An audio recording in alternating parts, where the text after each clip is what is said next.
صلى عليه الله ربي وعلى صحابه وآله ومن تلا.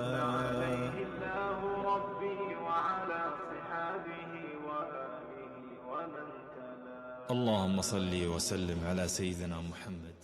So, as for questions that you have for our previous class, the 5 hadiths that we did, there were a few students that were not there, and I got a request from some of the other students to maybe go over them again. So we will do that towards the end, inshallah. Today, but we will begin with the hadith 6 that you're looking at that relates to preference in marriage. I clarified this in our previous class too to the students that I will not be going topic-wise. There will be more than 40 hadiths. It's just 40 is just a famous number, obviously that's used. That's the target, but it could be 42, 43, 44. For those who have done different arba'uns with me, they know that it actually sometimes surpasses number 40 as well. The point is like it's around 40. So let's see, inshallah, how much time we have. But at the very least, we will do 40 for sure. There are many narrations, and I've chosen these specifically from different writings and targeting different issues, topics that are socially, ethically, and legally too, institution of marriage. And the commentary on it, I am also going to comment on these hadiths based on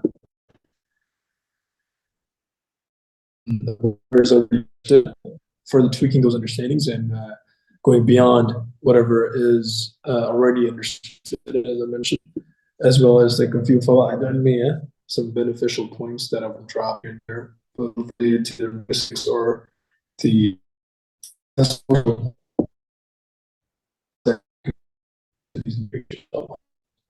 so the first narration that we'll do today is عن أبي هريرة رضي الله عنه عن النبي صلى الله عليه وسلم قال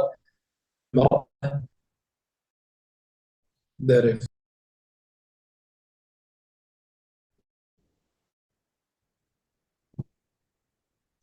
the Prophet صلى الله عليه وسلم said تنكح لأربعة, that's for qualities. Qualities makes more sense here because there are other recensions that mention أربع or ثلاث خصال, like qualities in the female herself. I have heard some people understanding this to be the reason for marriage. So many times there is a conflict in understanding why does a person get married, right? That why is very vast. It comprises of both this set of things that are mentioned here, the 4 qualities in a female that a man can seek, as well as whatever he wants out of the marriage. Just looking at the concept of marriage and the contract or the construct of marriage itself. They all fall under that. Here, the quality that is, or the qualities that are present in the female or in the females are particularly targeted. So a man, when he's choosing a partner for whatever reason he is marrying, he would look at these 4 qualities. They're mentioned as لمالها ولحسبها وجمالها ولدينها. That he would either marry a female or marry females for their wealth or her status or her beauty or her religion. So it's translated as and here, which I will comment on afterwards, that is it possible for you to look at all 4 things or a few of them or not. The hadith mentions فَاظْفَرْ بِذَاتِ الدِّينِ تَرِبَتْ يَدَاكِ. Then focus on, I'm paraphrasing, it's like ظَفَر with the fath of the fa refers to winning a race or reaching a point where you're able to grab onto something or to get the torch passed, to be successful linguistically. That's his linguistic background. So you will be successful and you will prosper, as it says here in the translation. The little translation of it is that it means your hands would be in the mud, right?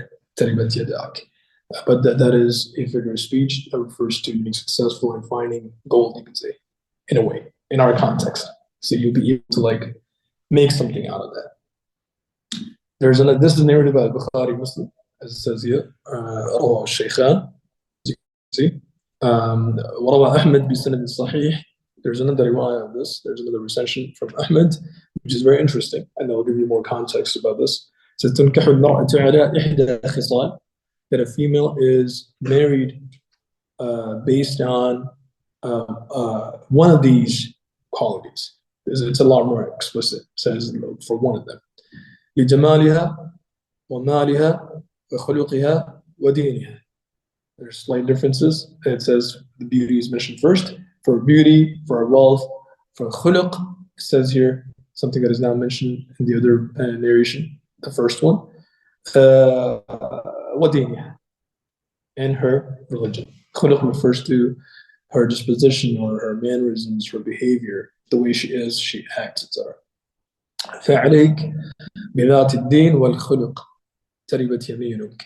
And this version or this recension is also sound, in which it's mentioned that you should or you must marry the one that has both religion and al-khuluq, good behavior, a good mannerism, or a positive disposition. Am I making sense? Or are you guys understanding what's been said? Taribat Yamin. Okay. So here, 2 points. One is that the famous narration that, or the famous version of it is that لحسبها, for her status, her social status, right? What's her lineage? What's her social standing, etc. That is different from her wealth and her beauty and her religion. But over here in this other recension of Ahmed, it is mentioned as in place of the hasab, is her social standing, right? Because they're interlinked. The hasab over here does not necessarily refer to your fame or your acceptance among people. It refers to your background, your lineage more particularly, and how that affects the way you are and your behavior. That's how they're connected. So people who come from noble backgrounds, they are different in their behavior as well, right? You can tell from a person, not necessarily. Obviously, there is a possibility for someone to be trained by people who are noble, and they could have a different background, but it's not really clear. But commonly, you would say that people who are noble, they also pass on and transmit that nobility or those traits of nobility in whoever they are, leaving behind, or the ones who shadow it, you could say. So, فعليك بذات الدين والخلق. Here, both of them have been mentioned. So you should go for the one that has both deen and khuluq. So even though it says إحدى خصال, but you have to understand that it doesn't mean that you should. The female or the female is married for those reasons. It's just telling you that that's what happens. Is there a possibility for, which is referred to as the mafhum in terms of principle of jurisprudence? Is there a possibility that there's a fifth one, like a fifth quality that someone might be interested in? Yes, but these are very vast and they could include everything. If someone has a very strong sexual desire and they would want to get married because they want to protect themselves from falling into sin, because of that will fall under jamal, generally speaking, right? And one of the main things or main objectives of marriage is to protect yourself from falling into sin, as we did in one of the previous narrations. Al-ba'a, the word itself that is used for nikah very commonly, it literally means shahwat al-nisa or jima'. So whoever has that inside him, he should get married. Obviously, the connection that when you feel that you are attracted to the right direction and fulfill your desires through the right process that has been installed in this religion. So can you not get married because of that? Yes, you can. There is no actual negation. So what do you understand from bidat din? That is, go for the female that has religion. Does that necessarily negate all the other qualities? No, it does not. It does not. And there are many people of knowledge who have mentioned that even limaliha is something from this narration itself, such as from the Malikis, Ibn Abi Zayd, he has mentioned this, as well as Al-Qadi Abdul Wahab, he has mentioned this as well, that تنكح المرأة لأربع لمالها, over here does not really prove that she should not be married for her money. It does not prove that she should not be married for her status or for her great behavior. She should not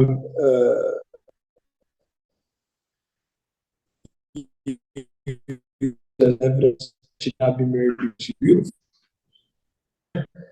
And you're supposed to look at religion only. And if you don't look at religion only, you are not on the way of the Prophet.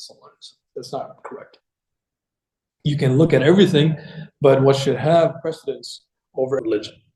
That's also discussed by the people of knowledge. That does this refer to diyana or deen itself? Because the verbal noun, diniha, can just mean like being religious. But does that mean that that the hadith is focusing on piety or not? That's debatable.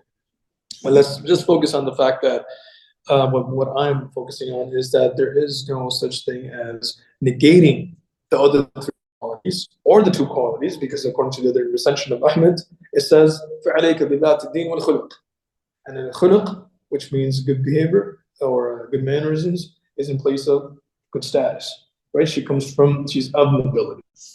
She has a good background.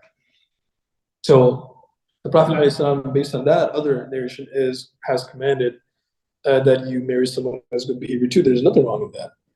And Jamal, there are many narrations that prove that people had to work, as we will see in one of the narrations today too, that because of physical attraction or something that has to do with physicality itself. And the Prophet ﷺ has not looked down or criticized or even stopped someone from marrying another person because of their attraction itself. I mean, the hadith that we did before, in which in our last class, in which it was mentioned that لم يرى للمتحابين or للمتحابين مثل النكاح, for those people or for those two who fall in love, right, or who like each other, there's nothing as good as or like nikah, right? They should get married. Nikah refers to marriage. They should get married. So the recension that I quoted over there with the simultaneous transmission, I mentioned that there was a female who liked that man, right? And she wanted to get married to this man. And the family was opposed to it. Is everyone understanding what I'm saying? The family was opposed to the idea.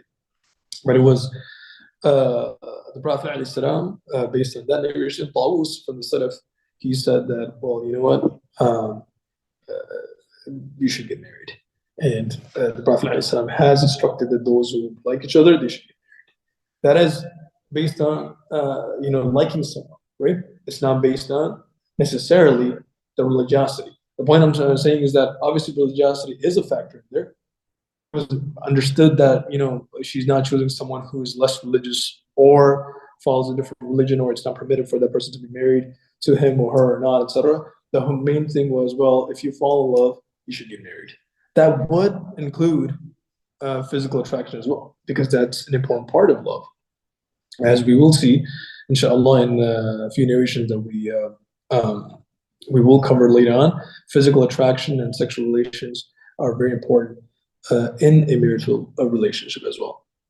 So in this hadith, again, as you can see, the translation is there as well. It's a very famous hadith. Usually it's mentioned that religiosity is what you should be preferring. That is the correct statement. But I would say that it should not be misunderstood as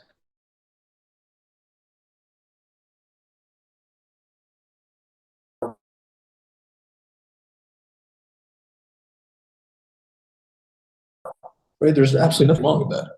If you are physically attracted to someone and you think that nikah is the solution, that makes perfect sense, and that is in line with the teaching of the Prophet.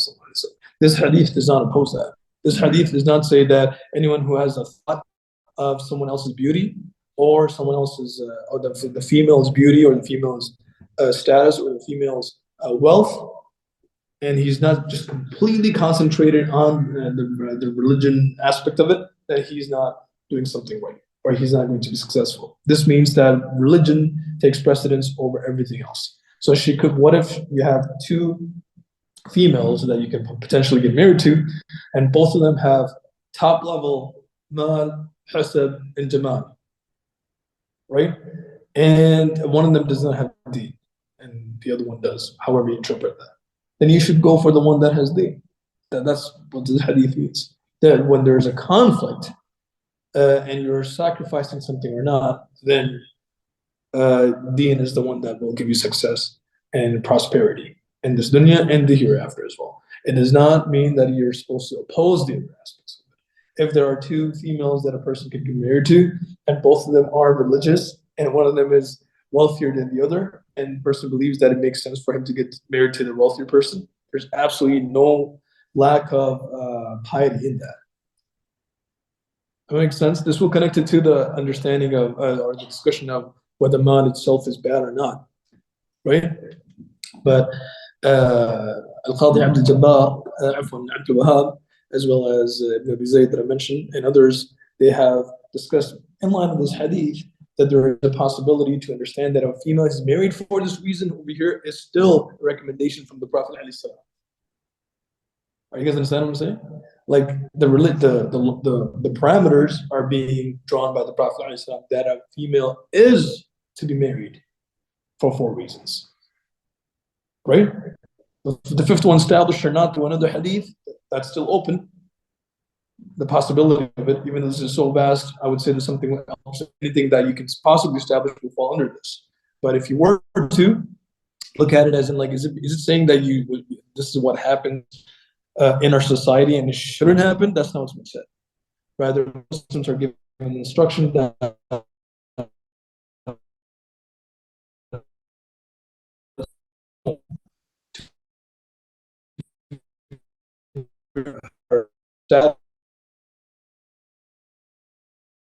Jamal and Hasab and Mal, etc. Does that lead to problematic scenarios? Not necessarily.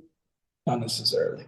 But a person is supposed to be driven through his mind on religion when it comes to marriage. Religion takes precedence over everything else. That's the point.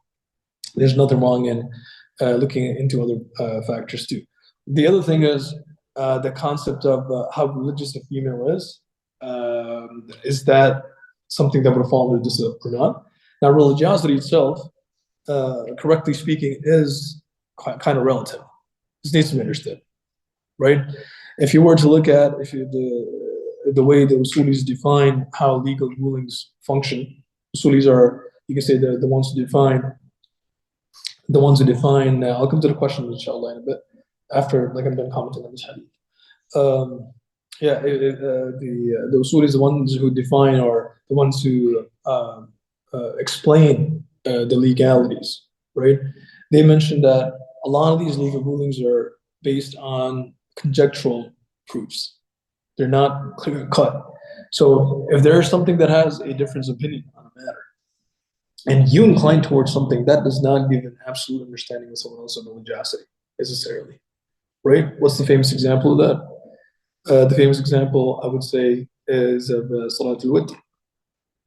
Salatul Witr is wajibah, according to the Hanafi. The Hanafi standard view has been, and I do not know of any like anomaly related to this among the latter-day scholars, has always been that it is considered to be obligatory, right? It's wajibah. You have to pray, to the extent that in some Hanafi lands, if you were to learn how to pray, they would even say to you that there are 6 obligatory prayers, right? Which is very interesting because that's been negated and established or become back and forth on when among the scholars, because they would say it's 5, it's not 6. That's how they consider it. They say that they use the hadith as well. In Allah Ta'ala zadat salat. Allah Ta'ala has added another salat for you. So they have strong proofs, but those proofs are still conjectural, right? The majority of the scholars, that is the Shafi'is, the Malikis, and the Hanbalis being the one I would say, the riwayah from Ahmad, mentions this akad al-rawatib, that from the non obligatory, or so from the voluntary prayers, it's considered to be the most emphatic. But if you were to live in their lands, right, and I have lived in the Middle East for a long time, you would see that the vast majority of the people, if not all, I would say, we can give them the benefit of the doubt that there will be exceptions. They do not pray the Salat al-Witr. The Shafi'is don't, the Hanbalis don't, and the Malikis don't do either. The ones who are, I'm talking about the regular people, right? The Hanafis, it's more common among them for the regular people to have this understanding that you have to pray this Salat al-Witr. So let's say that there is an understanding that I obviously disagree with, that a female that comes from a Maliki background or a Shafi'i background, like her family's background, should not or cannot or must not, whatever, however you want to put it, may get married to someone who's from a Hanafi background, right? I don't think that's a strong understanding, and there are many examples of people opposing this.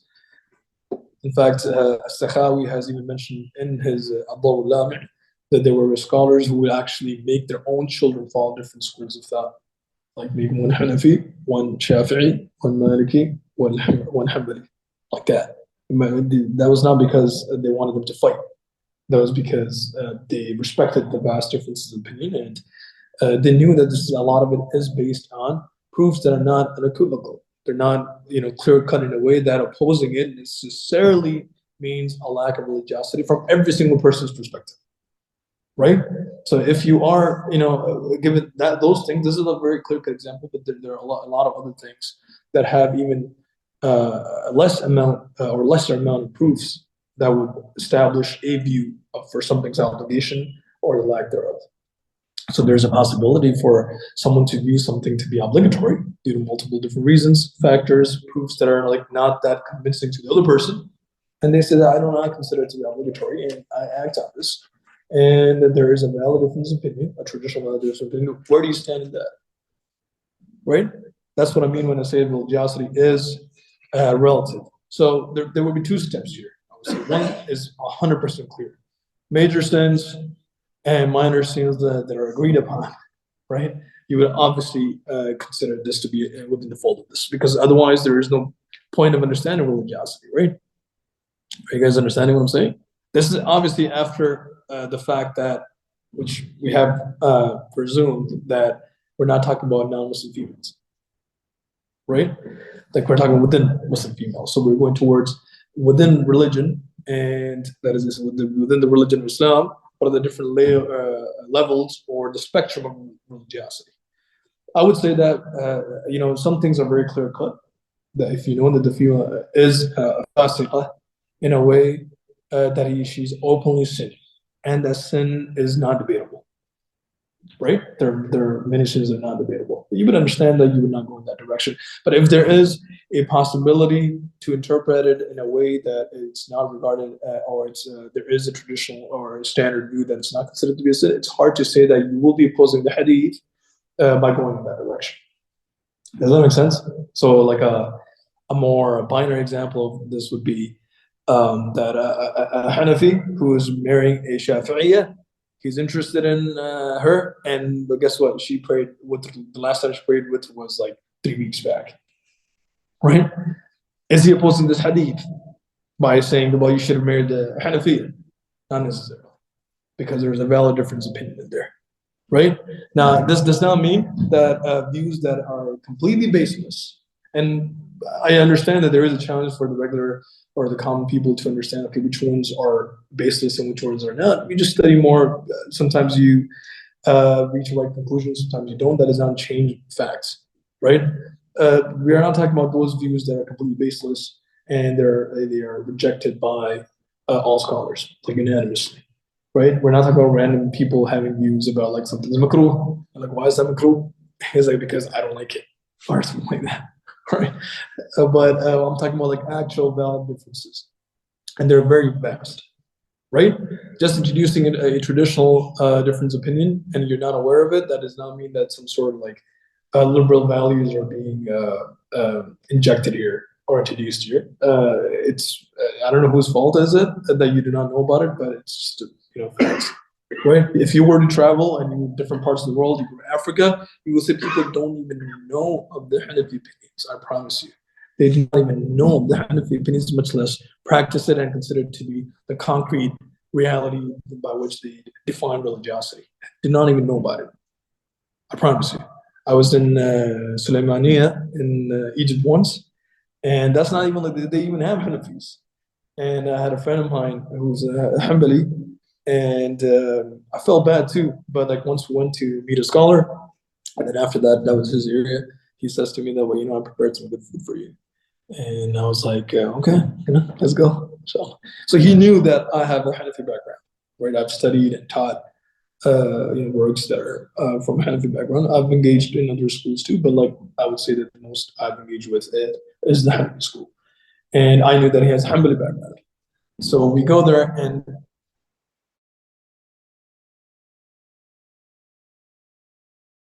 like, full of it. I'm like, there's no fish. He's like, yeah, like fish is like for you. So I'm like, I told him too. It's like, do you know like my backgrounds?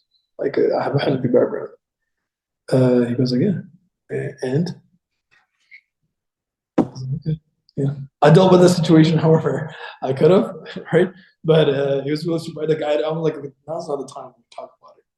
But a very learned person, and he was working on his PhD at that time from Cairo University in Islamic studies, and he has absolutely no idea because from our perspective, it's like a major thing, right? We are surrounded by Hanafis, and we see them asking these questions and knowing about it. We read it in books, etc. But from their perspective, it's just like one issue that came in the writing once somewhere in fiqh, and he's not into fiqh, right? He's into hadith and other Islamic sciences, and probably missed it, or probably just went through it, in a fast manner, and just doesn't realize. Now, I'm not going to say that this person has been eating haram his whole life, so why should I even hang out with him or be around him, right? I actually believe that he's a scholar.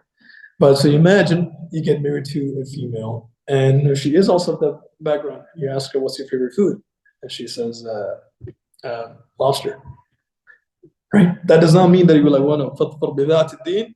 I have to go with the one that does not eat haram, so I'll go on the other side. That makes absolutely no sense. There is a valid difference of opinion among the people of knowledge on this.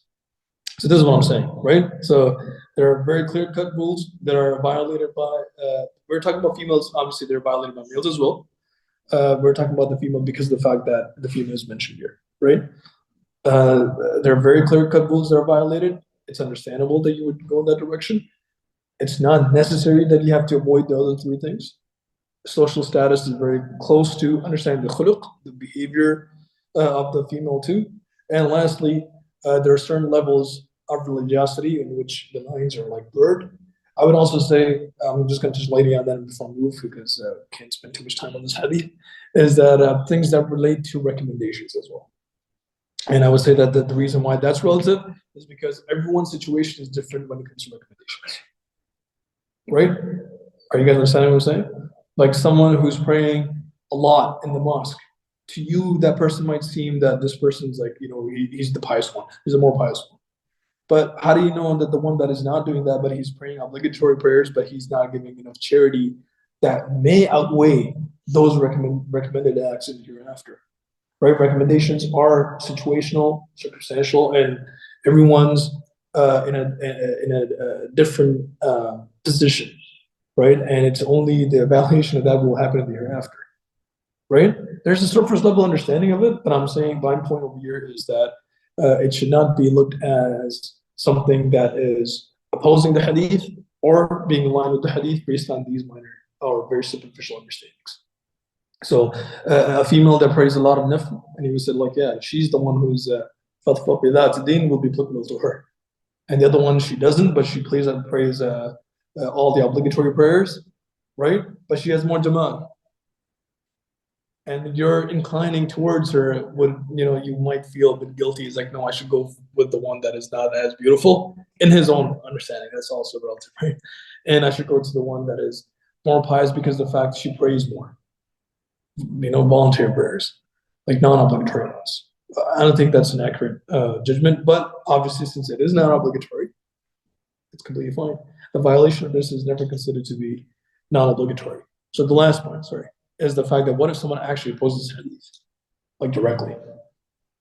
because of the fact that, well, what do I mean by that? Obviously, when there is a clear-cut example of, like let's say their female is a fornicator, right?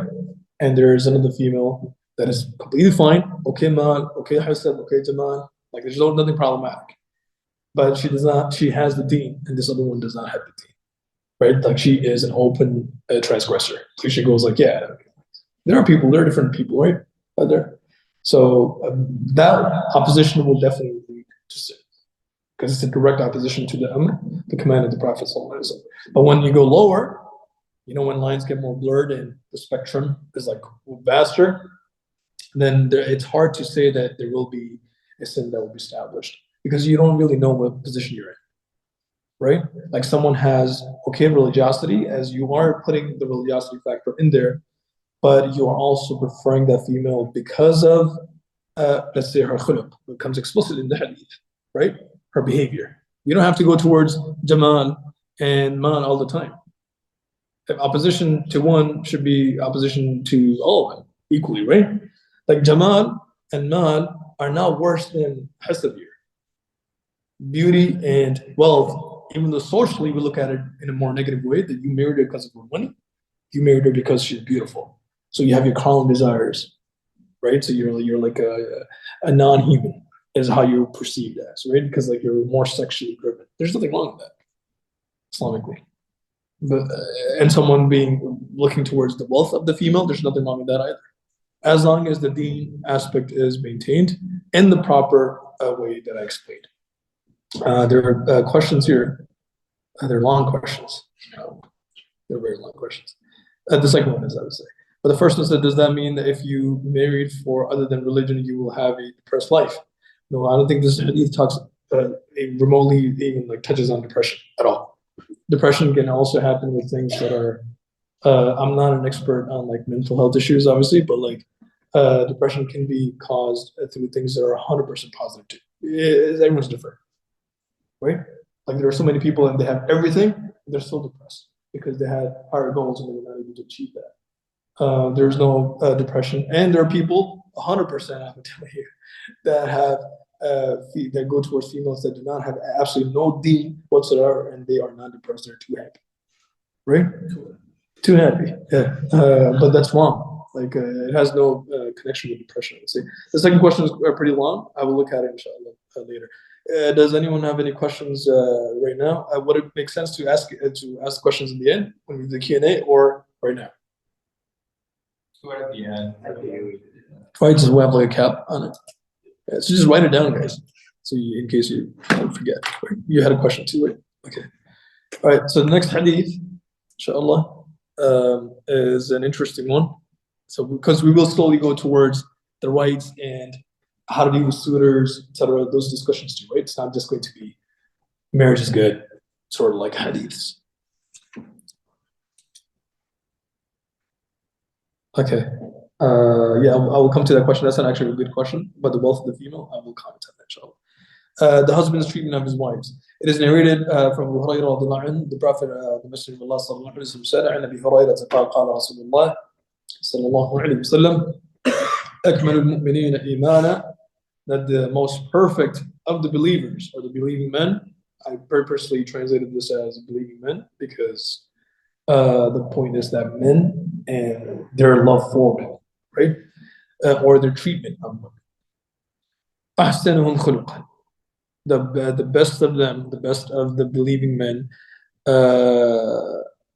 in terms of their behavior or their disposition or the way they act with those females. Imana, the perfection relates to their faith. So perfection from what aspect? From their faith. So the perfect believer, from the perspective of belief itself, is the one who's the best in terms of how he behaves with females.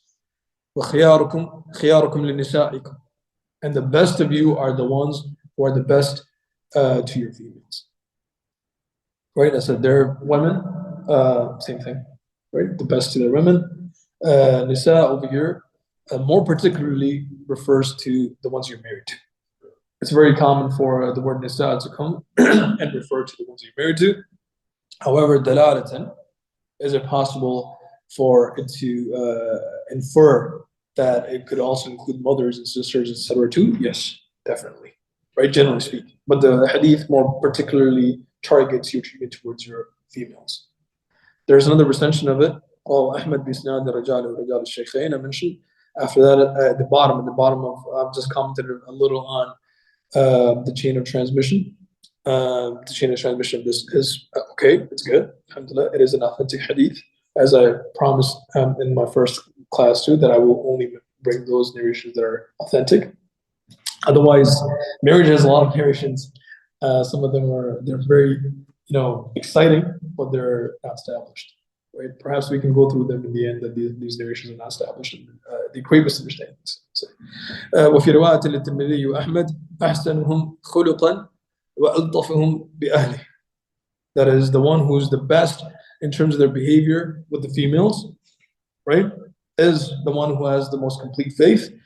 وألطفهم بأهله, and the one who is the kindest or the softest to his family or to his wives. Again, the word ahl also is used for wives in particular, but it could be used for the rest of the family as well, children more particularly, I would say, and then it goes vaster than that. But I would say linguistically it applies to females and your children first and foremostly. So the ones that are the kindest to them.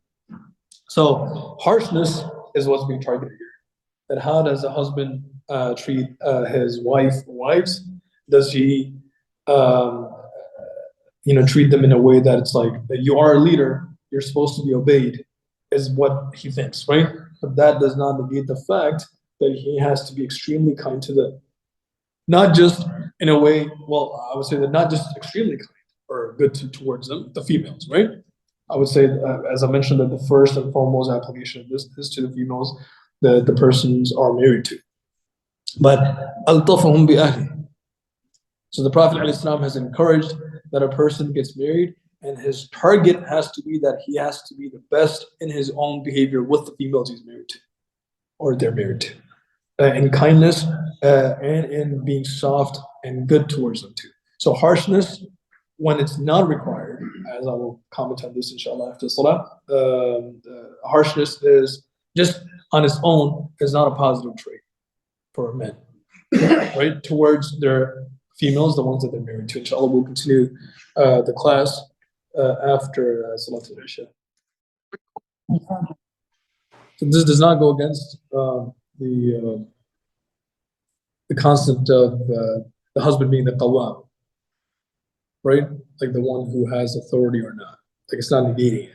But within the parameters of having your own role and your responsibilities, you have to be extremely nice and extremely good towards the females. However, just as it is, and this is not like a big but or anything after, like it is definitely, you have to be extremely nice and the softest you can be. There are situations where you have to take charge, right?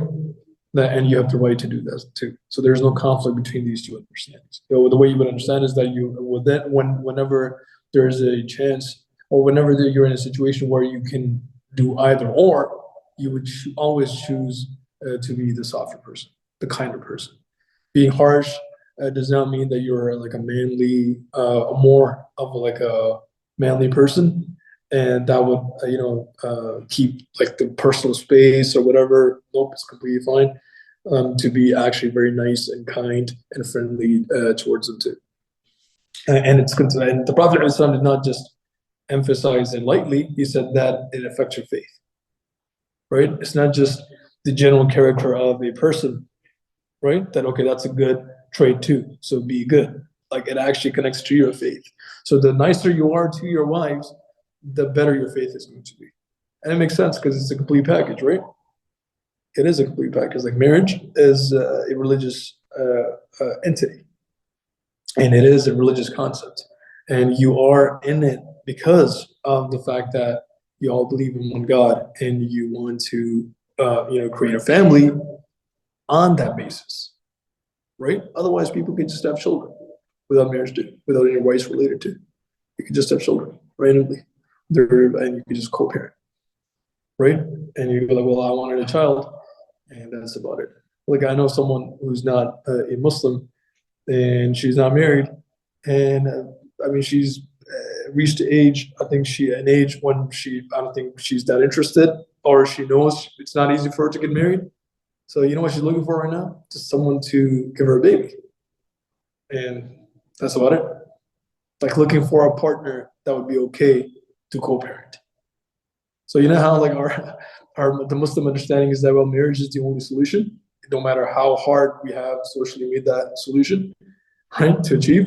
But for many non-Muslims or people who are not really into religion, I would say, they are just aiming for certain goals in marriage. And if that's not achievable through marriage, then maybe just outside of marriage too. Just as general affection is sought outside marriage as well. The other major goals in marriage, such as having children, is also sometimes sought purposely, as in, it's harder to find someone who is committed, who would be like, hey, I'm not looking forward to marry you, but I wouldn't mind having a child with you. They're like, okay, let's do that, right? But astaghfirullah, we are supposed to look at it from a religious perspective. The hadith after this,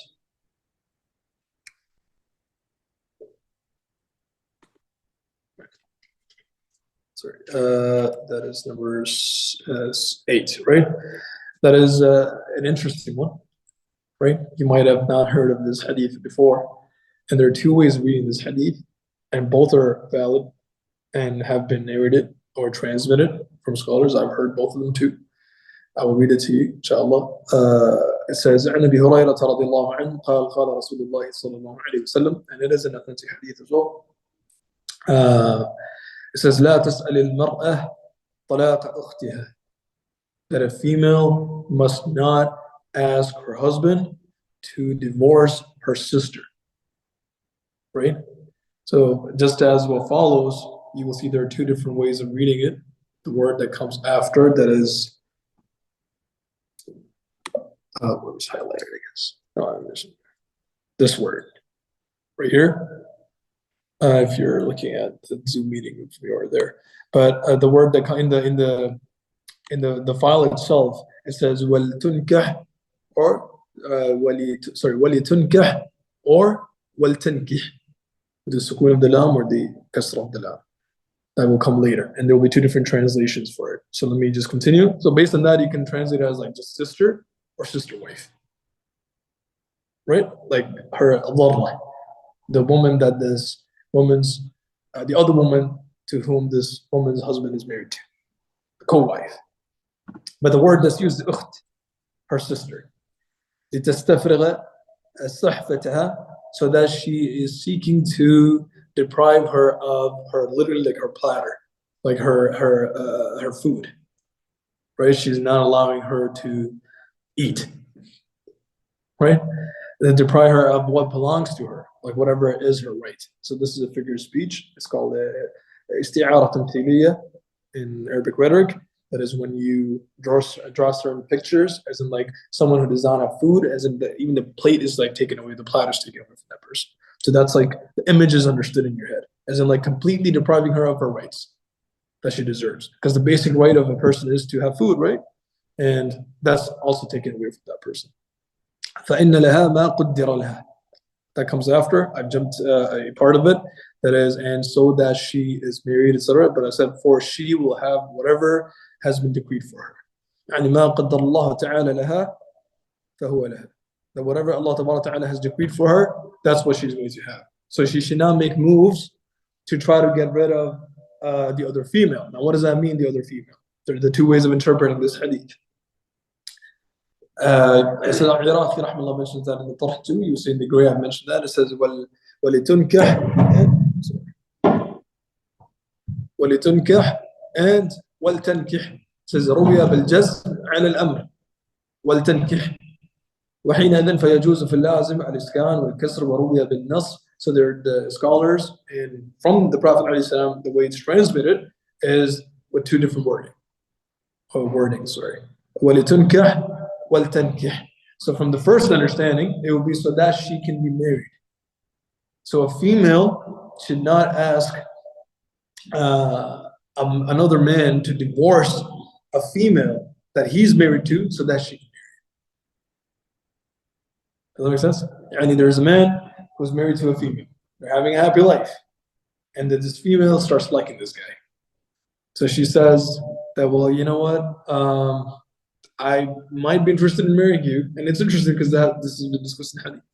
I might be interested in marrying you, but I will not do that until you divorce the other female. Or she does certain things that would make him disinclined from that female and leave her. So just because she wants to get married to this man, she should not try to get her sister in religion, because they're not actually sister wives, right? Because she wants her out. And there are cases like that. In fact, during my stay in the Emirates, when I was there before I moved to North America, I knew someone who was married, and we used to live in a place called Al-Karama, and so we were like neighbors. So there was a man there, and his wife was not in the Emirates; she was somewhere in a different country, and he had children there too. So he used to earn some money there. But there was a local female that I knew because that was my teacher's sister, right? So I knew that family as well. So we had like ties with like both families. The man was my father's friend, and the female that was my teacher's sister, and they knew my mother and etc. too. So the man, he got interested in that female, all like living together in the same area. So the other female, she put a condition that I will only marry you if you leave your first wife, right? And our family like knew their the other female too, and we recommended. I mean, I was pretty young, but like everyone recommended that he does not do that. And the female, the first wife too, said that, well, you know what, I am as I am, and you're not even here, so just don't divorce me, and I'm fine. You can get married to the other female. But the second one put a condition that no, you gotta let the first one go if you want me to get married. This is very similar. The situation is quite similar to what's mentioned here. So that she wants to get, so that she can get married. She wants her sister out. The sister in religion. So you can just translate it as like sister or sister wife based on the other interpretation that I would see. Probably I will relate later on, right? So so that she wants to get married, so she wants the other woman out of the picture, right? And then what happened is, not that I'm saying it's necessary, right? But it's just unfortunate. I'm not going to leave the story hanging. What happened is that the female later on also left this man, and then he got married to a third female. So man's boss, he's mashallah, he's proper, right? So, but that was like interesting, right? Like as in from the first woman's perspective, she was like, what happened? Like you're neither mine nor hers. Yeah. So you left me for a female that left you later on. That's how she understood it. But that's a social problem, obviously. But from the Prophet ﷺ instruction, it comes very clearly, لا تسأل المرأة. It's not لا تسأل المرأة. The way the riwayah is, that the female must not ask a man to divorce her sister, right? So this is so that she can get married to him. That's the first way of reading in the hadith and understanding it. The other one is لِيَوَلْتَنْكِحْ. So you would understand that a woman should not, or a woman should not ask a man to divorce his wife. She should get married to him. Does that make sense? It's amazing. Like the hadith, the other recension of it, or actually the other way of reading it, right? That is, or the way it's transmitted. That if a female is interested in another man, or like in a man, sorry, and that man is already married to another female, right? That female should not try to, get her out of the way, her sister wife, right? Rather, she should get married to him. Does that make sense? So obviously, since they will be in a polygamous situation based on this other way of understanding the hadith, that is, وَالْتَنْكِحْ, that she should get married to this man, that is. Right? فَإِنَّ لَهَا مَا قُدِّرَ لَهَا. Because she got whatever she got, she deserved this man too, and you deserve this man as well. So it's completely fine for you to do that. Do not try to work against the other female. Are you guys understanding? Anyone who did not understand this? Right? Huh? Okay. All right, let me just read it again and then translate it, right? It says, لا تسأل المرأة, a woman should not or must not, sorry, ask طلاق أختها, that her sister is divorced, لتستفرغ صحفتها, so that she works towards getting, her rights taken away from her as a female that is married to the man. ولتنكح, only because of the fact that she wants to get married. I mean, there are two reasons. So that she is depriving her of her rights and that she gets married. لتنكح. Right? فإن لها ما قدر لها, because that first female that we're talking about that will be divorced because you're making it happen by pursuing that man to divorce her, she has whatever is decreed for her from God. So don't try to work against it just because you want to get married, right? So that will be a scenario you would say that she wants the first wife, the supposed first wife, to be divorced so that this man can marry her. And Abu al-Abbas al-Qurtubi rahimahullah in al-Mufhim, he even mentions that it's kind of pointless because even if you put a condition, the man can just divorce her once and then remarry her. Right? It's kind of like, he goes like it's kind of pointless. And there's a possibility that a woman goes like, well, yeah, if you divorce her and then I'll marry you, and then it's like, okay, he would divorce her and then he marries the second one and then he remarries the first one if there's only one divorce. Right? That's just obviously on a lighter note, I would say. Or the other way of reading it is that وَالْتَنْكِحْ, rather she should not work against another female, she should become her sister wife. وَالْتَنْكِحْ فَإِنَّ لَهَا مَا قُدِّرَ لَهَا, because you get what you deserve and she gets what she deserves as decreed by Allah Ta'ala. Right? Is that clear? Yeah. Any questions? We'll do it in the end. What should we do? The term sister wife is more confusing. Yeah, because the word says ukht, right? Co-wife, you would say? Yeah, co-wife. Right? Even though, I mean, like there are, I don't know if you guys know, but like I think there's a show on TLC it's called Seeking Sister Wives. So I'm pretty sure like, I don't much either, I just know about it. Oh, that's interesting, right? I was like, that ukht term actually fits quite well over there, right? So a co-wife, sister wife, your sister that could be married to your husband's wife, however you understand it. The word, the reason why I'm like interpreting in two different ways is because of the fact the word ukht is used here. Like that's your sister. Does that make sense? You're not doing her good by either the first interpretation or the first transmission, I would say more correctly so, is that by asking the man you want to get married to, divorce her, or so you can marry her, right? Or you're married and then you want her out. Does that make sense? As in, like, rather just get married and don't try to get a female divorced, and that's really important. So that's why it says, or she should marry him. Well, so it's an encouragement towards or for the female that, well, rather than just leaving the situation, it just makes sense for you to get married to the man. Just a quick thing, that perspective of the female, it's coming from a female's perspective, right? Not a man's perspective, but so female's telling the man to divorce the person. Yeah. Okay. Like the man's not in the picture technically. The only way he comes in the picture is the verbal noun when require a subject. That's the man. So this hadith is from a perspective of a woman. Yeah, okay. that the Prophet ﷺ is instructing a female that no female should, or sorry, no female, yeah, I guess should or must, or a female must not ask a man to divorce, is what I'm saying, because a man is going to give the divorce, right? Like he's going to initiate it.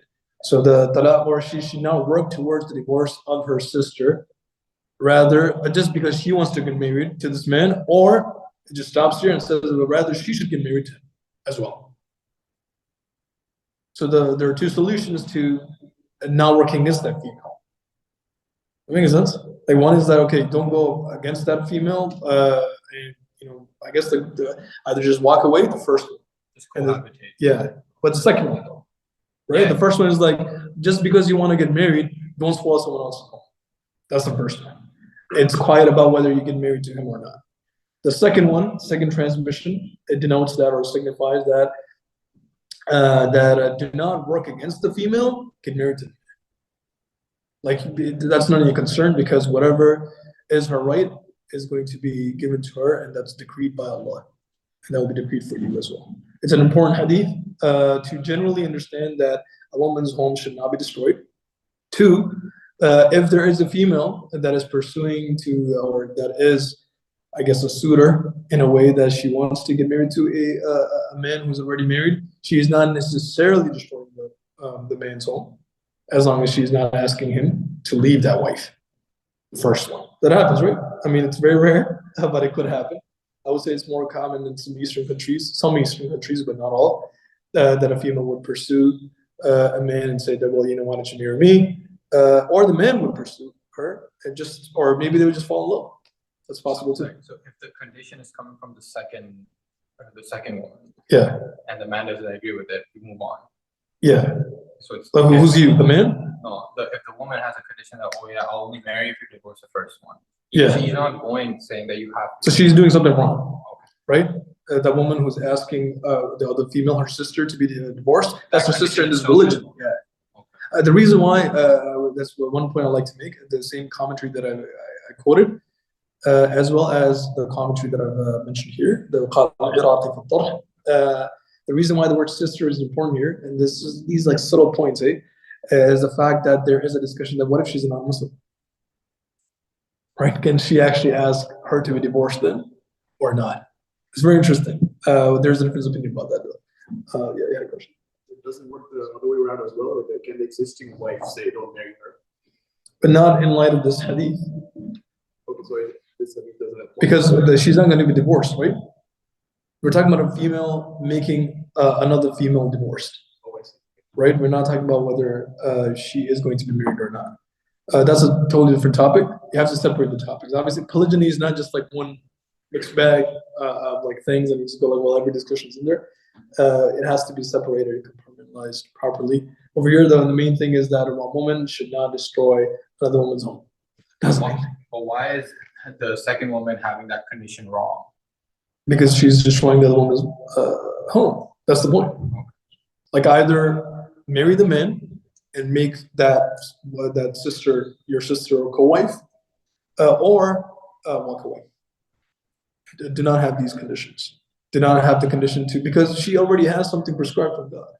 Like Allah allowed their relationship. They're perfectly fine. So if you want to join them, good. If you don't, back off. I mean, that's the simple terms, I would say, right? So, yeah. Are there any punishments for somebody who continuously tries to break up the marriage? Like for the sister that actively tries to break up the marriage, are there any punishments, or is it just? There's no specific punishment that I know of that has been related to the hadith. If a punishment is specified, then that needs to be established from the hadith itself, right? Or the Quran too. And I would say then that will fall under a major sin too, based on the majority's interpretation. It will be a sin as well. That's it. That's all we know. For specific punishments, there's no more intensity or less intensity. You would see certain things that are considered to be minor sins, but they are still, they have specified punishments in the hereafter, and some things are major sins, and there might not be anything that's related to it in the hereafter that will be something particular would happen. What would be an example? Lying. Lying is a major sin, but there's no specific punishment that's related to it. But it's still a major sin. It's a grave sin. It's very problematic. So is this sin as well. The opposition of the Prophet ﷺ, destroying someone else's home. فَإِنَّ لَهَا مَا قُدِّرَ لَهَا, that is, she is on the right path. She is doing something that Allah Ta'ala has approved. So you to work against that female and destroy her home, either join them or just go away. Don't have these conditions. And against the commandments of Allah. Yes, 100%. 100%. And the hadith that follows is also talking about, as I would see, something similar. So it's kind of like connected to it. As you would see that also is a not specific punishment, but more emphatic in terms of the prohibition that's related to it. And yeah, I'm sorry. What if the female puts a condition on her that the husband can't marry again? That's a separate discussion. That's about, see, that's not about this is about a woman making her another sister, right? Like, how we say brothers, like harming your brother in Islam. She's harming her sister in Islam by breaking off her marriage. I would say because of the fact that there are very strong anti-polygynous understandings. So it works both ways. People are not interested in polygyny. That is, men would not be interested. And there are men who go like, it's not for me. Very few of them, or at least openly, right? They say it's not for me. Women are also openly saying it's not for me. But those women who are interested in a man, but they're not polygynous at the same time, they want to break families. They would step in and they would, so it has like, multiple effects. One of them is the fact that they would be like, well, there is no such concept. So either we fall in love and then that woman needs to be outside of the thing. So the Prophet ﷺ specifically targeted that female. That she should not break her husband's marriage with another female. Based on this like interpretation. She marries him and she should just back off. Does that make sense? Yeah, I'm just translating and commenting on the hadith itself. As for the condition itself, we'll talk about it later. The hadith 9 says creating disputes in a marriage. There's a typographical error, inshallah get that corrected. عن أبي هريرة رضي الله عنه قال قال رسول الله صلى الله عليه وسلم ليس منا من خبب امرأة على زوجها أو عبدا على سيدها عفوا سيده. That is it is narrated from Abu Hurairah رضي الله عنه that the Messenger of Allah صلى الله عليه وسلم said that it is not, that person is not from us. من خبب امرأة, whoever deceives or has some sort of like deceitful way of insinuating or doing things with a woman على زوجها, that turns her against her husband, right? أو عبد على سيده, or there is a servant who is talked to or something is said to him and he turns against his master, or the one, I would say that out of 10 it would be applicable to the employer factor too, because they're functioning in a proper way, right? Does this work both ways? Yeah. No, this hadith particularly targets the ones who go towards females, right? It's possible for that to be there too, but we have to understand that if something explicitly comes in hadith, that will always be more emphatically understood than something that is understood just as a general rule of thumb, right? Like there's nothing that against that opposes the understanding that also a man, right? Because that's the first hadith, right? That we have a woman involved. The next scenario will be a man talking to the man and trying to make him turn against the female. But generally, you would understand from both hadiths, that's why I brought them together, is that a man should not be made to destroy a female's life, and a female should not be made to destroy a man's life, right? Like so, the reason why khabbaba comes here, that is, the reason why khabbaba comes here, takhbib means like to deceive someone, is because whenever you turn a female against her, husband, that is a form of deception, right? This is referred to as a majaz mursal, a specific type of like figure of speech. I'm not going to expand on that. And the other recension, as you will see at the bottom, says Rawahu Abu Dawud bi isnad al-sahih. There's another recension of it from Abu Dawud with a sound chain, in which it's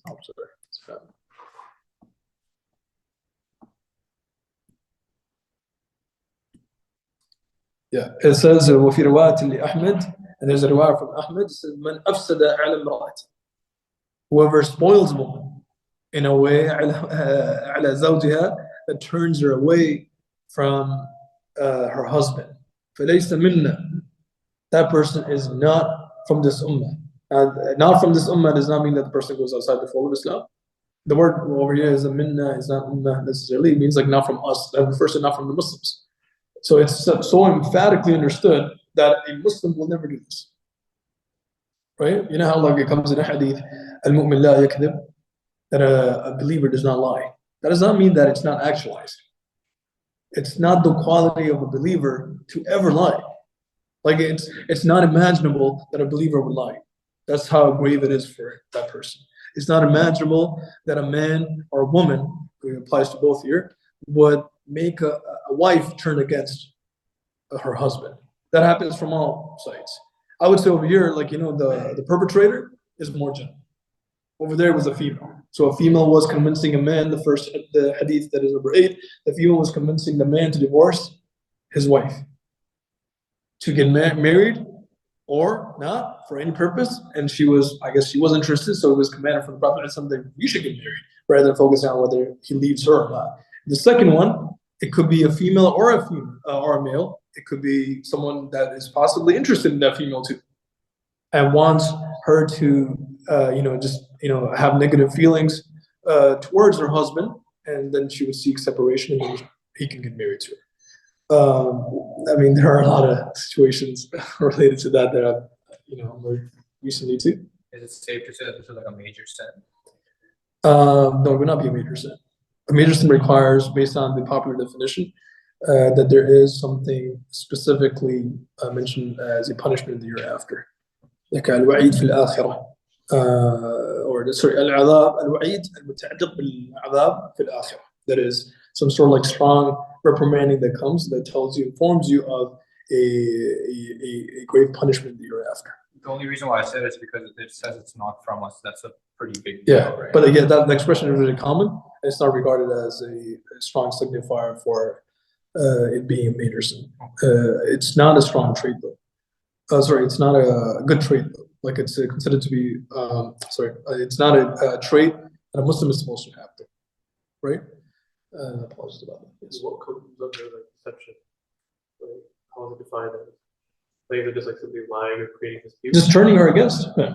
Yeah. See, like the Muslim marriage is supposed to be in a way that there's harmony, right? So whatever makes her go against her, the reason why I put it out is, it says khabal, right? If he's actually problematic, that's not deception.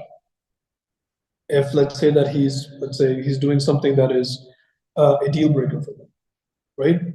That could be a condition that he's violating too. So the female had a condition, right?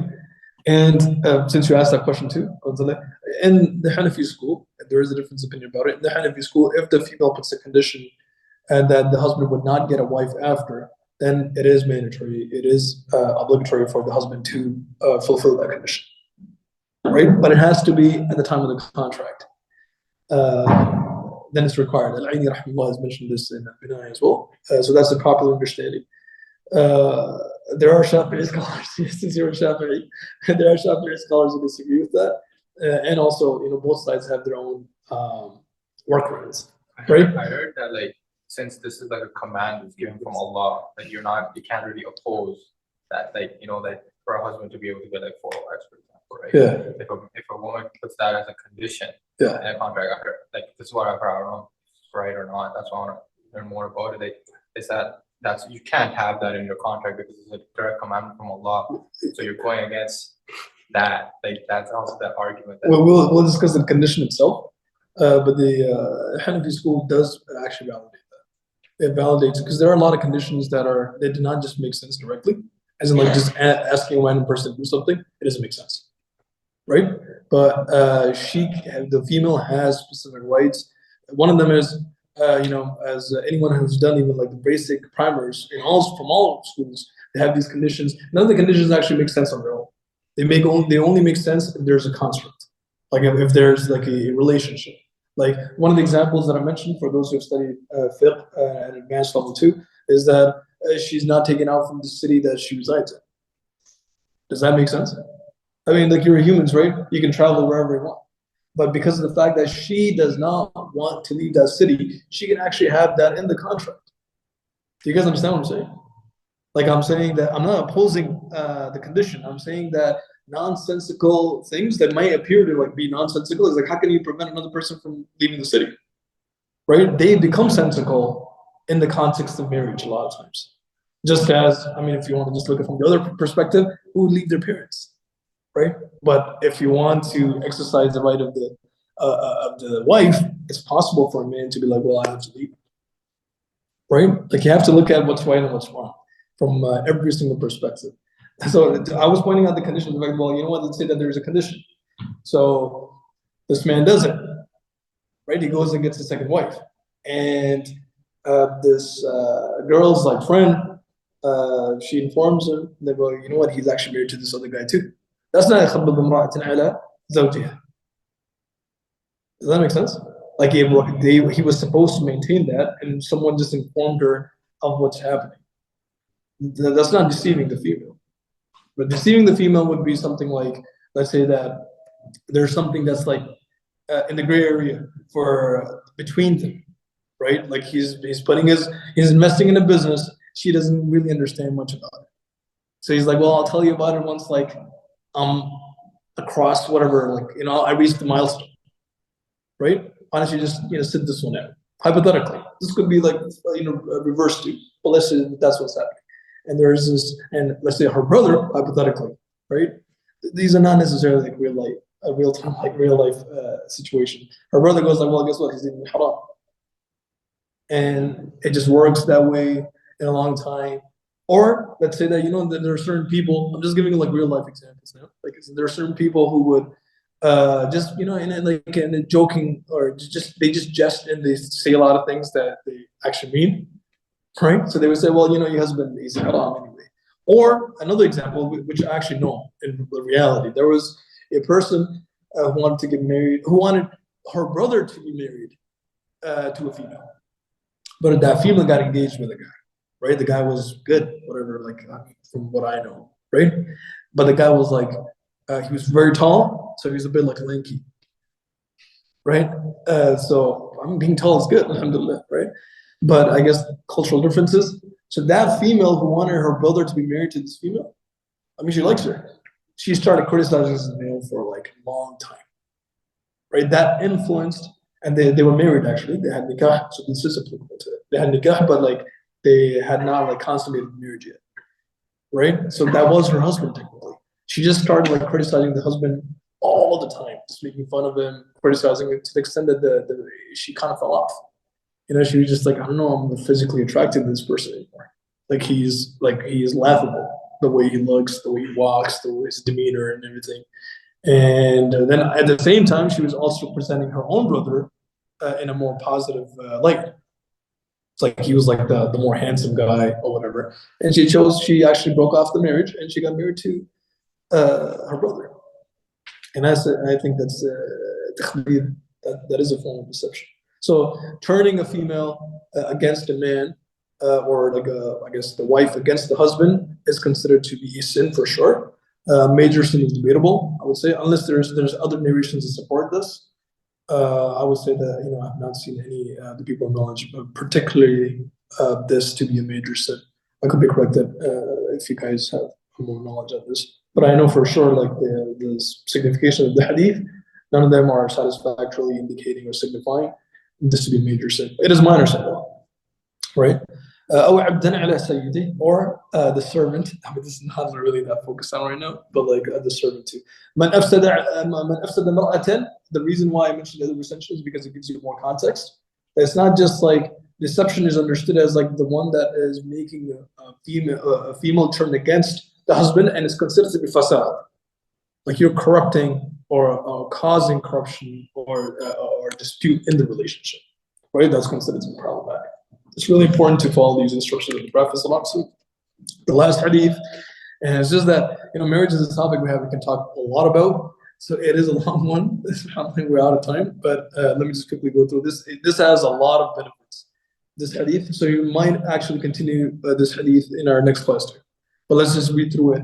It is beautiful, and it tells you about the rights of females, how marriage was viewed during the time of the Prophet ﷺ, how people were socially, and how we've lost that, unfortunately, because of our cultural and social, I would say political too, and emotional pressures that we have, right? It says, عن أم سلمة, and it's really interesting, it's been narrated by a female as well. قالت ولدت سبيعة الأسلمية بعد وفاة زوجها بنصف شهر فخطبها رجلان. So my translation might be a bit different because I'm just looking at the Arabic now and just transmitting the meaning of it. But this translation is like more forward. That there was a female, her name was Subay'ah, and she gave birth to a child 15 days or half a month after her husband passed away. Right? فخطبها رجلان. 2 men proposed to her after that, which is very interesting. We'll give you like more. The story is going to be like stronger, but let's just understand. 2 men proposed to her after this. So the first point I would like to make is the fact that 2 men proposing, and this is what has been narrated and transmitted. Imagine how frequent it was as just like an occurrence, right? a female, her husband died when she was married before, and 2 men proposed to her. And she has a child too. Right? Something that I would say that in our social understandings, it's kind of like a red flag even courts. Well, she has a child, red flag. I've heard this for myself. I'm like, okay, right? أحدهما شاب والآخر كهن. So one of the 2 suitors was a young guy, and the other one was a bit aged, right? Like he's middle-aged, I can say, right? فحطت إلى الشاب. The hadith mentions this wording, it's narrated by Malik, the riwayah of Yahya and Zuhri and others. That is, she fell for the young guy. Right? She was more, the reason why I said fell is that because hapla comes to the meaning of like to fall. Right? I think it's a good translation. You can correct me if I'm wrong. That she just fell for the, she was like, she had strong feelings for the young guy rather than the older guy. So I will read the hadith too. It seems like the older man had like a tactic to get her to marry him, right? So فقال الشيخ, the older man said, and in the riwayah of Ahmed, this is al-Kal, said لم تحلي بعد. The actual dispute was like, okay, when does her mourning period end? Would it be according to the death of the husband, or would it be according to birthing the child, right? Giving birth to the child, the delivery of the child, right? So there's a dispute about that. I'm not going to get into the fiqh of it, but it seems like he took that towards his own advantage. Right? He goes like, well, you're not really okay to marry still. The older man said. Why did he do that? That her family was not around at the time. They were gone somewhere. And he was hoping that if he can delay this, that she does not get married to the young guy, by just saying the fact, I'm not saying that he's necessarily deceiving, maybe that was his view, right? But he was actually saying that, well, you know what, I can maybe just stall a little, and then when the family comes back, they will probably prefer me over that guy, right? فجاءت رسول الله صلى الله عليه وسلم. She just went to the Prophet صلى الله عليه وسلم. So the Prophet صلى الله عليه وسلم said, قد حللتِ. No, you are free to marry. You're halal. It's like you're not in the iddah of another man. During the iddah, you cannot get married, right? There are some other stuff that were of the view that you can, but like it's not allowed. فَانْكِحِي مَنْ شِئْتِ. So get married to whoever you like. Which is another point that, that the fact that the female has been given so much importance here, that you can get married to whomever you want. See, the instruction is not that wait for your parents to come, because the marriage is a coming together of 2 different families. Not gonna comment much on that, but like it says that, well, you know what, you could choose whoever. She was like married before, right? And the husband passed away. This is the the percentage of Malik and Nasai with the sound chain transmission. There's more details in the Riwayah Muslim that says كانت تحت سعد بن خولة. She was married to Sa'd ibn Khawla وكان ممن شهد بدرا. And Sa'd ibn Khawla was someone who participated in the Battle of Badr. And فتوفي عنها في حجة الوداع وهي حامل. And in the month of حجة الوداع or حجة الوداع, both ways, then the man passed away while she was pregnant. فلم تنشب أن وضعت حملها بعد وفاته. She was not able to give birth only until after his passing away. فلما تعلت من نفاسها تجملت الخطاب. It says that when she finished her postnatal bleeding period, when that was over, she started dressing up. تجملت, she started beautifying herself. She started looking prettier, I would say, if she was not already pretty, for the suitors. So another thing, 2 things, like you see how this is like different from like how we look at marriage socially. Like a woman, her husband died, she's ready to get married right after the iddah, right? Which would be looked down at a lot of times. Like, well, the husband just died, like what are you doing, right? Even among non-Muslims sometimes. I understand that someone might not have a person preference, but religiously speaking, there's no such thing that if a woman is like, guess what, I want to get married right after, there's absolutely nothing wrong in that. Not in a way that she will be punished in the hereafter or not. She's not even a bad person, religiously speaking. Like there's no negativity whatsoever. The Creator has not put any negativity in this. And it happened in the time of the Prophet ﷺ. He was not criticized at the very least. from the the Prophet's perspective, there is a possibility that someone in the society criticized it, but who cares? If the Prophet is completely fine with it and he's not even like recommending that she does not do that, right? So she she got like prepared, like waiting, so like suitors would be interested in her. فدخل عليها أبو السنابل ابن بعكك. So Abu Sanabil, who's the sheikh actually, the older person, he happened to just visit her, and in some other recensions mentioned that he might have been related to the husband, right? فقال لها ما لي أراك متجملة. He's like, how come you're all dressed up? Like you're like it's noticeable that you look pretty. لعلك ترجين النكاح. Doesn't the recension of the Muslim? A lot of times you go like fast, you kind of miss out on these things.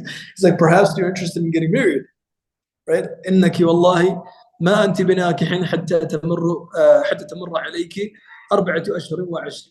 There is a topographical area. There should not be a gap here. He said, as I told you that because he might have been interested in like stalling the situation. So he said that, well, you know what? You cannot get married until 4 months and 10 days pass because your husband passed away. That's why she went to the Prophet and the Prophet mentioned to her that, well, no, you giving birth is when your mourning period ends, right? So so she mentions here, so but yeah, according to this recension, it's her own words.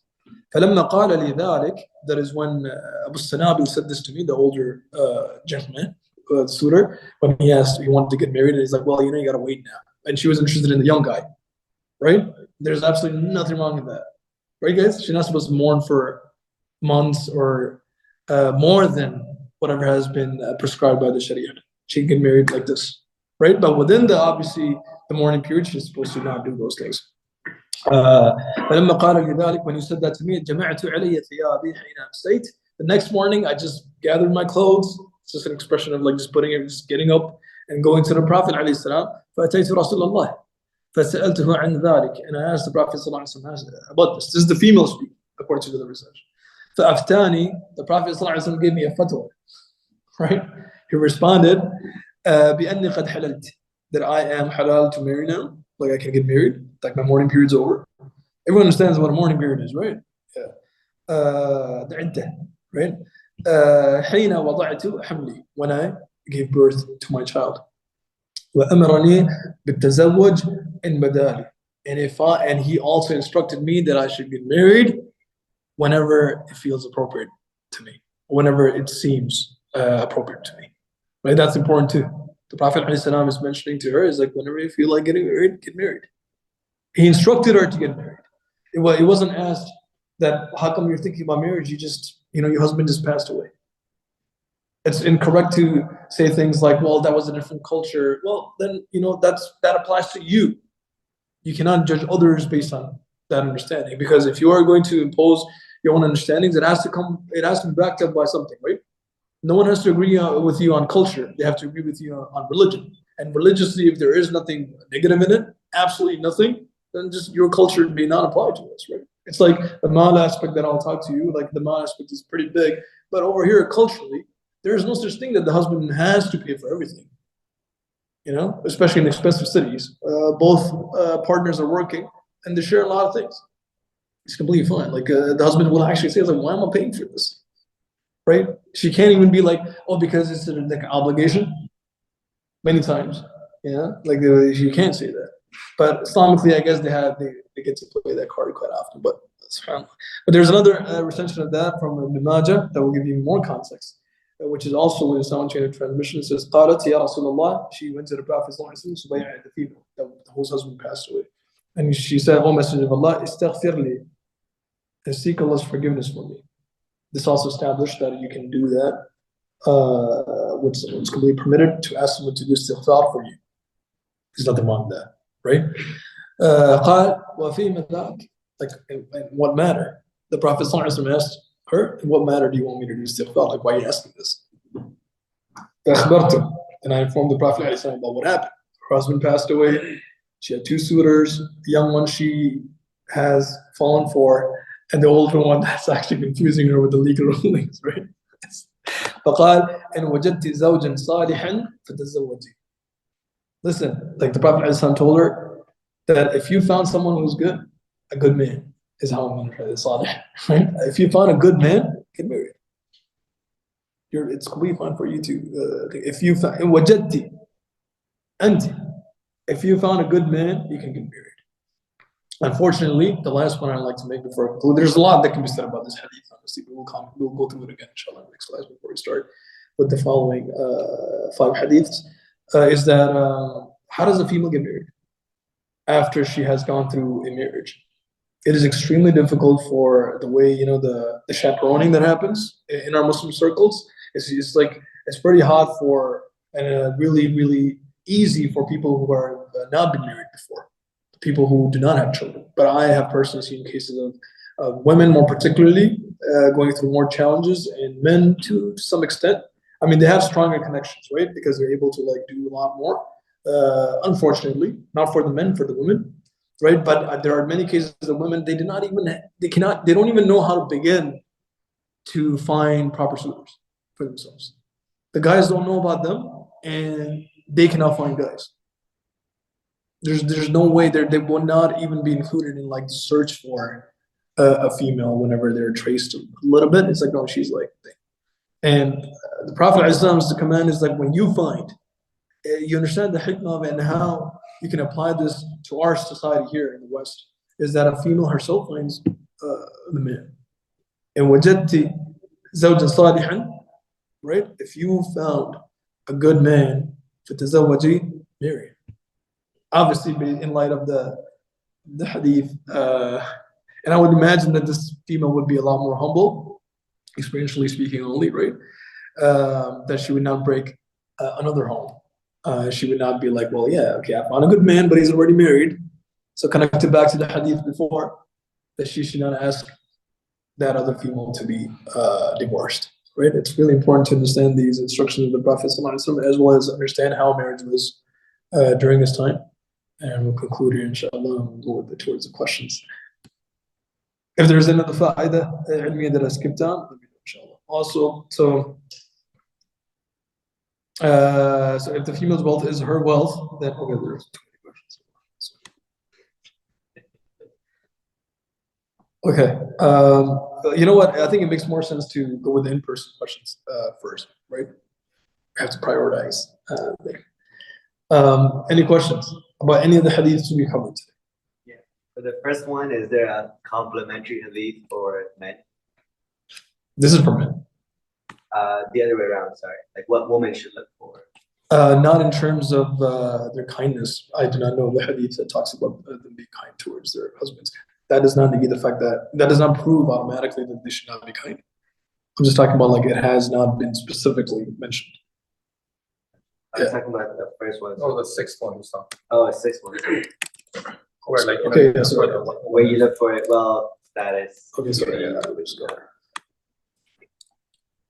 Yeah. No, it's generally understood that it is. That's what the man is. Yeah, after the slot too. That is that applicable to females as well. Yeah, it is applicable to females as well. But because not necessarily, like I would say that it was still, even though it's completely fine for females to propose to males, and it was a lot more common during the time of the Prophet ﷺ, as what has been transmitted, compared to like our societies or the pockets we have today. It was still a lot more common for men to propose to females, right, or women, or males to propose to females. So it's from that perspective, but you would see like narrations kind of come that way, right? Like a man should not do this, a woman should not do this. So unless it's specifying like a female's duty or a gender role particularly, it does not really go towards it. But it does not oppose the idea as well. Like the fact that you would say that, and it's kind of understood that, well, the Prophet ﷺ's instruction is not that, well, you can be nice to her and then she can be evil towards you, right? I would say, if anything, the men are the ones who happen to be harsher than females in a relationship, usually, because men kind of are harsher, in my humble understanding. I could be wrong, right? In their dealings. And it's an instruction targeting them. Is like, guys, you got to calm down. Also, how you understand the Sahaba today. Like many of the Sahaba, they were all warriors. The hadith that comes in when she mentions that I have not even like kissed my child ever, right? As well as like other things in which the Sahaba were like There were men that they would not be that emotional. But the Prophet ﷺ taught them that this is completely normal. Be nice to them, be kind to them. You're talking about the thing, right? Okay, sorry, I'm taking a different hadith, but like the four things that you look at, sorry. Yeah, so the four things, yeah, she can, I would say that it makes sense for the religion to look at too.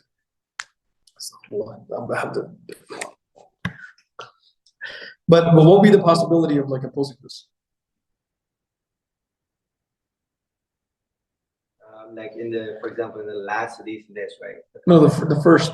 Right, but in the last one, the Prophet is telling the woman that's asking for advice, get married to whoever you want.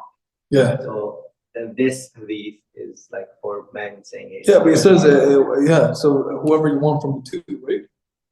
Yeah. Yeah. So that does not mean like, that the conditions are not going to be applicable or whatever is looked at. Right? Like the actual comparison was like she likes the person. Yeah. Versus an older person who she might not like as much. So they're good suitors. But that was just like an added statement. The actual question was about whether she can even get married there or not. But I just took from there is that the Prophet ﷺ is actually saying that, well, you don't want to get married to whoever you want. That was the part. It's like, you have a free reign. You can get married. That does not mean like context is like a woman may look at a man's wealth more often. Yeah, I think that's like it's like stereotype. Yeah, it's like the question of like you being asked is like, well, there are like 10 girls here. Can I get married to whoever I want? It's like, yeah. That does not mean that now you're not going to look at the deen or the demand and those. There's no conflict between the two concepts, right? So women should also prefer men in terms of the religiosity. But there's absolutely nothing wrong. Again, it goes both ways. For them to look at the mal and the hasab and the jamal as well. Hasab, particularly, for those who've studied fiqh, they would know that it's a part of compatibility anyway. Lineage, that is, right? That is how you find a compatible person to get married to. One of the 6 things that I mentioned by the people of knowledge is the nasab of the person, the lineage or the nobility of the person. That could be a factor for preference, right? The nasab and the Islam and mal is mentioned too. Occupation is mentioned as well. So those things can cause you to have like preferences. There's no such thing as like, otherwise there's a direct conflict between the two concepts. Are you guys understanding what I'm saying? In books of fiqh, there's a discussion about compatibility. Compatibility from what perspective? So there are 6 perspectives, 6 things you look at.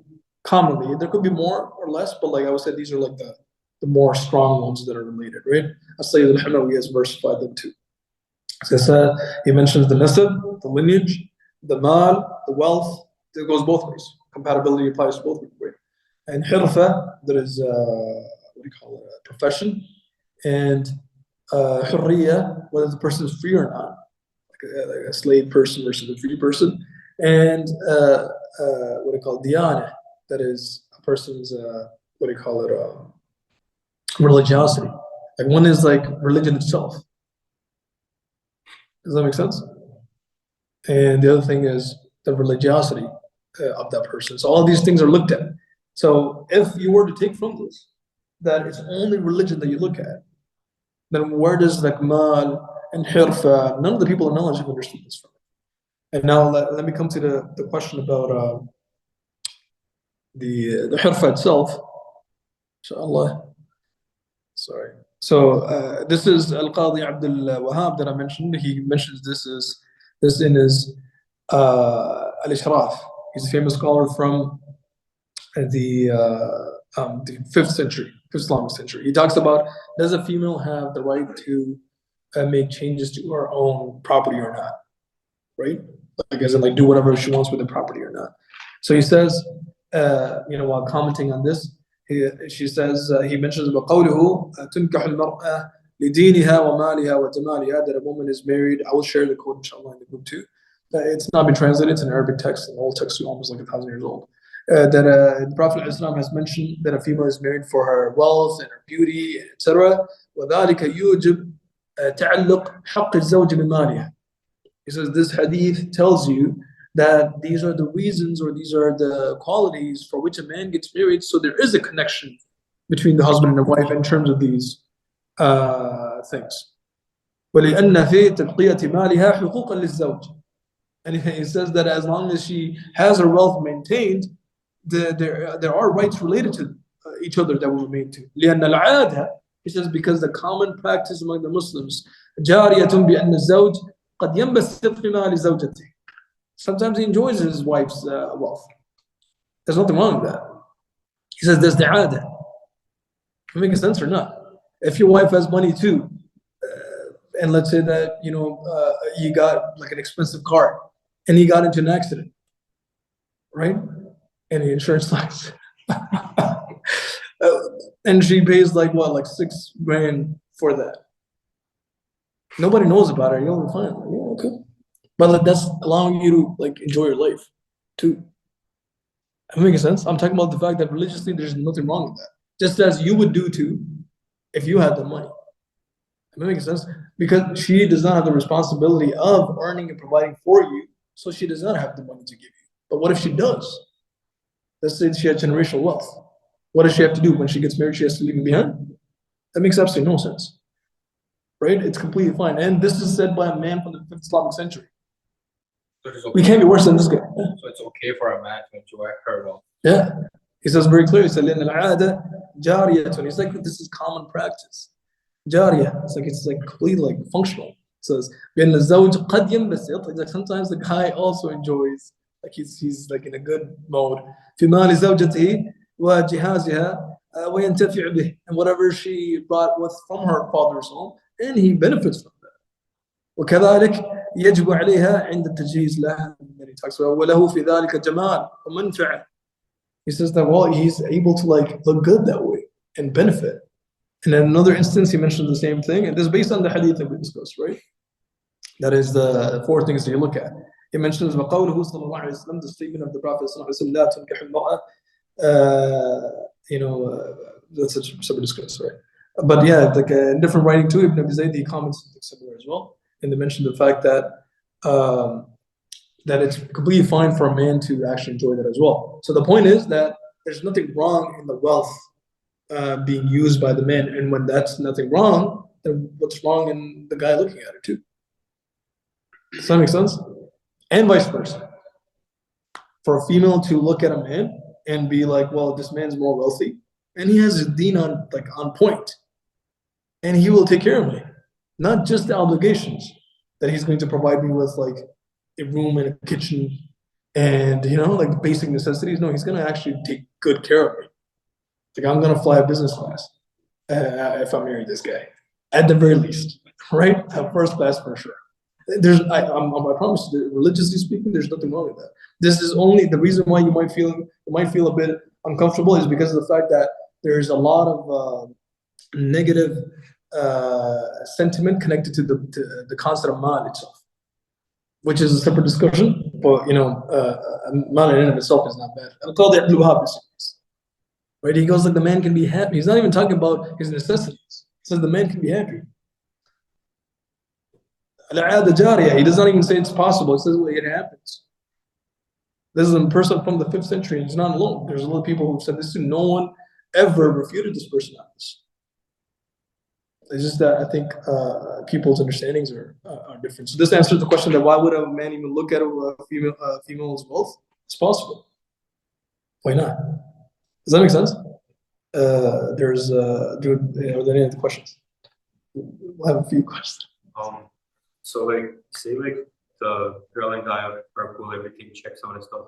But is it in like which school of thought where it's like the father has to approve this? The father has to? Like approve. Like what if he's not cool with it? We'll discuss that, inshallah. That's a discussion of a female who's now been married before. Is it allowed for her to get married without the permission of her father or guardian, legal guardian or not? We will do that hadith, inshallah. There is a difference of opinion about that. So, any questions from the sister side?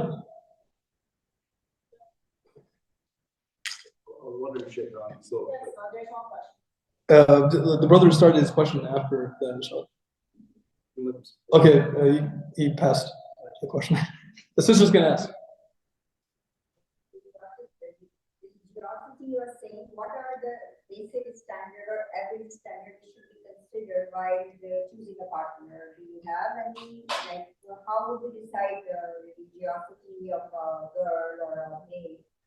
Like this, by continuing or by following the 5 pillars only, or how would you decide? At the very basic level, it should be decided based on a person sinning or not. That's the best way to put it. Like if the obligations are being left out, then that is against the concept of religiosity. A person does not pray, that is against religiosity. That will be a sin. A person who commits major sins, that is also not religiosity. At the very basic level, I think that's what needs to be taken into consideration. Does that make sense? But some people, they say that, okay, religiosity will include the whole too. So how do we know the whole of a guy or a girl?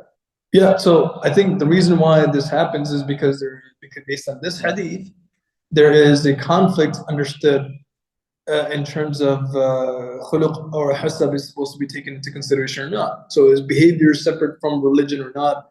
So if there is any behavior that affects the person's religion as well, then that will fall under religiosity, because lying, let's say, is a sin, right? So if a person is a passive liar, a pathological liar, that is something that affects both his behavior and his religion. So there is an overlapping that could happen. But if you understand the hadith in a way that all the things can be looked at as preferences too, then there's no conflict between the two. You can just focus on the religiosity based on the sins being committed or not, and have your own preferences in terms of their behavior. So it's very subjective. Yeah.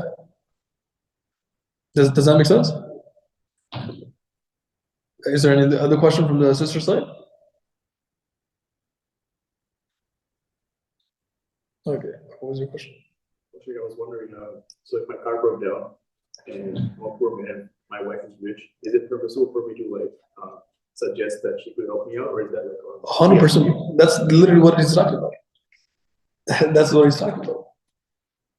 Like, how does that even not make sense for you to not ask someone that you love and is a friend of yours and also rides in the same car? Right? Is it like about you? Would you not ask your brother? It's possible, right? It's like, can you help me out? It's at the time of need. It's like you ask those you love, right? And she has the money. There's 100% nothing wrong with that. See, the obligations are like the fact that she can actually decline. She can be like, no, and you cannot hold that against her. Does that make sense? That because of the fact that it was never obligatory. She can be like, why would I be paying for this? You're like, because you have the money. It's like, yeah, but I don't have to pay, right? That will sour your relations, though, right? As it would be like if your brother says that too. It's like, you have money sitting right there. It's like, yeah, but I need to go see a game. So I'll be like, that's a possibility. You're like, okay, I'll remember this. That's what happens. But she will not be held accountable for that at all. But if a man were to not fulfill the financial obligations that he has to fulfill towards the female, then he will be held accountable for that. It will sour the relationship, plus he will be held accountable hereafter as well. So having an obligation does not mean that the opposite cannot be done. Just as the fact that, do you guys actually think that it's the parents' obligation for you to complete your master's and then helping you around with that? Absolutely not. Does that make sense or not? Yeah. But they do it all the time, right? It is not their obligation. It's all favor. It's all favor. And I'm talking like masters because like I'm imagining like, you're much older, but I'm telling you even before that. When you reach when you're mature and you're on your own, technically, there could be certain obligation related to like your launching, but it doesn't make sense that you've been helped over like a decade by them, and that's considered to be an obligation. It's not an obligation. They're just doing it because they love you. So just based on that, your wife, if she loves you, she would do that for you, and you would do that too for her too. So like getting her new pair of shoes or something, there's no obligation, but you can still do it. There's nothing wrong with that. Yeah, hope that makes sense. Yeah. Wait, is there a case where there was like a guy who was religious but he wasn't wealthy, and then like the father rejected him because of that or something? Is there, I think like I heard that. And then he was like if a religious guy comes and proposes and he gets rejected, they're like the people rejecting are sinful for it. There's a hadith that talks about that if a man comes, yes, there's that's going to come in the thing. Then when a religious man comes, you should get married to that person, yes. But that does not negate necessarily that wealth cannot be taken into consideration. Yeah. It's not that binary, right? You have to understand this. There's no such thing as like wealth bad, only obligations related to men. It's a very I would say like an understanding with it needs more flexibility, right? So it definitely requires. There's no opposition, and I will discuss that inshallah in the future classes. Yeah. So some of the questions are online. Also, if the female's wealth is her wealth, then why her wealth is mentioned in hadith? That actually proves the point that it's her wealth, right? If the female's wealth is her wealth, then why is it mentioned in the hadith? Because it is her wealth. Actually, good point. Limaliha means like her wealth is her wealth, right? And does the man still have to be kind? Should the idea of a man being the best be extended to women? Well, the man deems disrespectful. I don't understand this. Isn't it still better for the man to be kind, even if the woman is wrong? Okay, so it says, does the man still have to be? This seems to be a question from a woman. Does the man still have to be kind? And should the idea of a man being the best be extended to women? It's an interesting question to Telegram. Let me just answer this. It depends on what kind of wrong it is, right? You will have to be harsh in certain points. It doesn't make sense that if you were to find that your wife is disrespecting you in public and you're like laughing and giving the thumbs up, it's like that's a kind gesture, right? That makes absolutely no sense. There has to be a perfect balance of that's why I said that when there are places where you can be kind or not, and you would be just like, who cares? You should be kind. But there are a lot of legal issues. There are a lot of things that are being looked at from your own perspective, from both sides. So you would choose, where it would make more sense to be more. But the general, I would say, the theme of your marriage should be that you are going to work on yourself to become more kind. Definitely, 100%. The most kind the most kind version of yourself. If that makes sense. What was the question that you mentioned? Oh, well, they basically mentioned that if two people love each other and is it valid for them to prolong their marriage because they're either a student or they have financial issues and they want to get stable before they get married. As long as they're not falling in sin. I think we mentioned this last week, right? There's no actual Islamic legal shar'an. There's nothing that allows people to delay their marriage because of their profession. That's what it is, right? At the end of the day, there's nothing that's allowed because of the fact that it's quite possible, even though it might be a taboo in some circles, it's quite possible that the parents work out something and they can still be married while they're in school, and there are examples of that. So if that's possible, I don't think that the legalities can actually be played with. Based on that, it's an unfortunate reality, but it is what it is. You are still sinful if you are falling to sin, though, obviously. Yeah. Otherwise, since we will discuss that, inshallah, marriage itself isn't mandatory or not. There is a possibility that certain people have temperaments due to which they might not fall into sin, right? But everyone's just given the benefit of doubt that okay, everyone. But it doesn't make sense that the vast majority of people have that temperament.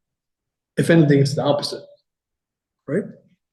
That's why the emphasis is still there, even if it's not obligatory. Hope that was clear. Does that mean if you are married for other than religion, you will have depression? All right, there's no depression here. Based on what you mentioned about two people who love each other to marry, is it valid to prolong? Oh, that's the question. Yeah. And why would the wealth of a female be something to look at when choosing who to marry, when in a marriage, woman's wealth should not necessarily be the right of the man? Yep. I think this question answers the itself. It's not necessary, but there is no necessity to have a necessity. As simple as that. Like the word necessary is thrown around quite often. I'm not like actually commenting about the questioner himself or herself. I mean, like generally in our socially speaking, I think the word, we go like, well, that's kind of unnecessary. That comment itself is nonsensical. Like most of the things we do are not necessary, right? It's just a lighter way of saying you should not have done that.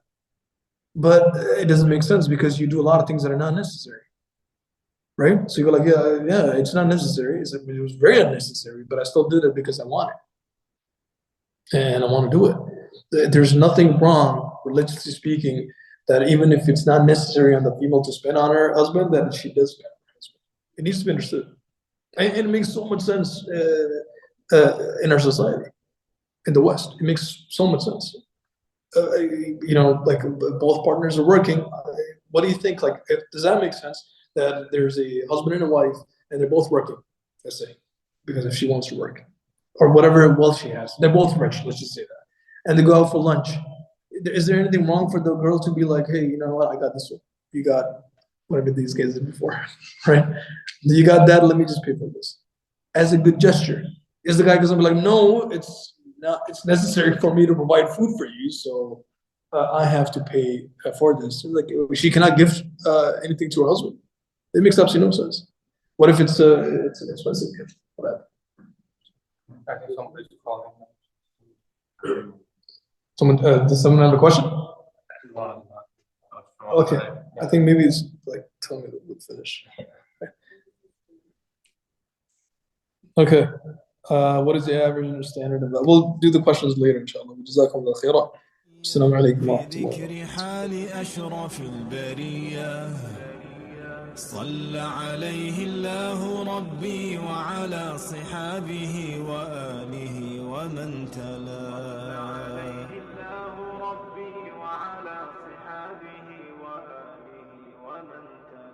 اللهم صل وسلم على سيدنا محمد